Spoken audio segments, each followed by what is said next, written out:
కృష్ణా జిల్లా పామరు నియోజకవర్గం తోట్లవల్లూరులో మంత్రి నాదెళ్ల మనోహర్ పర్యటించారు. ఆరబోసిన వడ్లను పరిశీలించి రైతులతో మాట్లాడారు. ఆయన రైతులు ఎదుర్కొంటున్నటువంటి సమస్యలపై ఆరా తీశారు. కృష్ణా జిల్లాలో 4,49,000 మెట్రిక్ టన్నుల ధాన్యం కొనుగోలు చేశామని తెలిపారు. ఒక్క పామరు నియోజకవర్గంలోనే 1,50,000 మెట్రిక్ టన్నుల ధాన్యం కొనుగోలు చేసినట్లు మంత్రి తెలిపారు.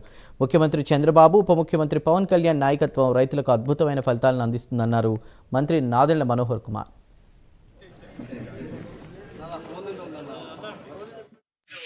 ఎందుకు చెప్తున్నానంటే ఇంత భారీ ఎత్తున జరుగుతున్న ఈ కార్యక్రమాల్లో రైతాంగానికి ఈ విధమైన సమాచారం అందించాలి.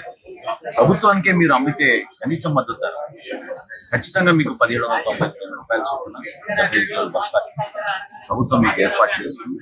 రైతు సహాయ కేంద్రాల్లో ఈ తేమ శాతం నమోదు చేసుకుని డైరెక్ట్ గా ఏ మిల్లుకి వెళ్ళాలో ఆ వెసులుబాటు మీకే రైతుకే ఇచ్చే విధంగా మేము ఏర్పాటు చేస్తాం.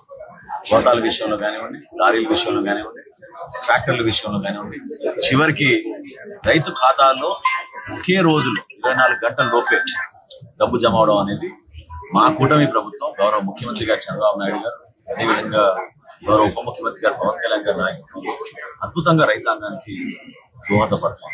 ఈ కార్యక్రమాన్ని మేము ఎన్నడూ లేని విధంగా ఈ రోజుకి రాష్ట్ర వ్యాప్తంగా 28,34,000 మెట్రిక్ టన్నులు ధాన్యం కొనుగోలు చేస్తున్నాం. 51 లక్షల మెట్రిక్ టన్ను ధాన్యం సంక్రాంతి కల్లా 50 లక్షల తప్పకుండా రైతాంగ సహకారంతో క్షేత్రస్థాయిలో మా అధికార యంత్రాంగం, రాజకీయ నాయకులు, అన్నిటికన్నా ముఖ్యం మీరందరూ కూడా రైతులకు ఉన్న సమస్యలు మీరు మా దృష్టికి తీసుకురావడం ద్వారా ఎప్పటికప్పుడు పరిష్కారం చేసుకోండి.